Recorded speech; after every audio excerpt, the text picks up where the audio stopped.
తెలుగువాడికి దక్కిన గౌరవం జస్టిస్ సుదర్శన్ రెడ్డి ఉపరాష్ట్రపతి అభ్యర్థిగా ప్రకటించడం.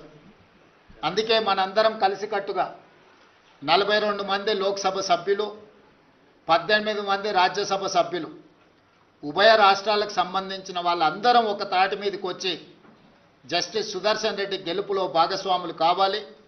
జస్టిస్ సుదర్శన్ రెడ్డిని గెలిపించవలసిన బాధ్యత మన అందరి మీద ఉన్నది. కాబట్టి చంద్రబాబు నాయుడు గారిని, చంద్రశేఖరరావు గారిని, వైఎస్ జగన్మోహన్ రెడ్డి గారిని, జనసేన అధ్యక్షుడు పవన్ కళ్యాణ్ గారిని, ఎంఐఎం పార్టీ అధ్యక్షుడు అసదుద్దీన్ ఓవైసీ గారిని, అదేవిధంగా ఉభయ కమ్యూనిస్టు పార్టీలు ఈ రాష్ట్రాల నుంచి ప్రాతినిధ్యం లేకపోయినా ఇతర రాష్ట్రాలలో కమ్యూనిస్టు ప్రాతినిధ్యం ఉన్నది కాబట్టి ఆయా పార్టీలను కూడా తెలుగు వాళ్ళుగా మన వాళ్ళు సంప్రదించి మద్దతు కూడగట్టి జస్టిస్ సుదర్శన్ రెడ్డి గారి గెలుపు కోసం పని చేయాలి.